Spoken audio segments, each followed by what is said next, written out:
The only people who don't want to disclose the truth are people with something to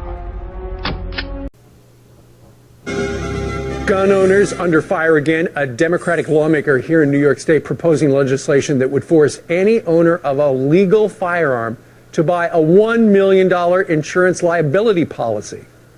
Is a proposal taking aim at our wallets and our Second Amendment rights? Peter Johnson Jr. says. Good morning. This is a ban on firearms. Absolutely. By insurance, effectively outlawing for most Americans the ability to own a firearm. Looking to do it in New York State, looking to do it in California, other states around the coast, mostly the East Coast, make it functionally impossible to own a firearm. How much would it cost under this guy's proposal? Their to have estimates $1 million between $1,500 to $2,000 a year. just to protect themselves. So we will have in this country, if this thing passes in New York and other states, a means test for the exercise of a constitutional privilege. So turn a right into a privilege and say firearms owners will now be a target for criminals.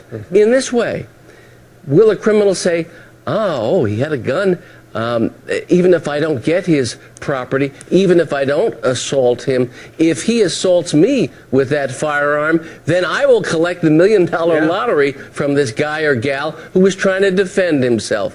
This is an effort to deter the ownership of firearms. To call it anything else is a joke. You know, if it were to pass, and it won't, this year it's 1 million, in 5 years it's 10 million, and then nobody has guns. Here's what the Assemblyman Felix Ortiz says.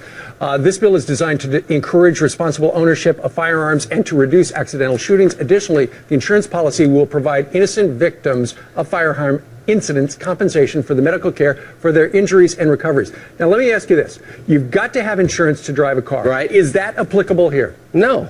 Driving a car is a privilege. Right. It is not a constitutional right. Insurance companies will not be selling these policies, nor this prohibition, this indication in this policy that it will also cover intentional acts.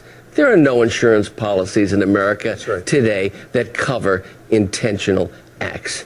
There's a spectrum of harm on all sides, causing harm to innocent victims of gun violence and to gun owners. It's bad for everyone. It increases violence and it deters the ability for lawful firearms owners to own those firearms. Imagine paying a sixth or a seventh of your income for insurance to own a firearm to protect yourself and your family with the shotgun that Vice President Biden was talking about.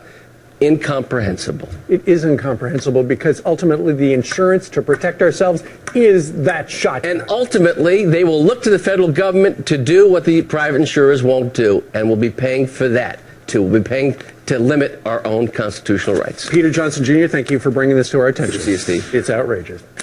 If there's a blue pill and a red pill, and the blue pill is half the price of the red pill and works just as well, why not pay half price?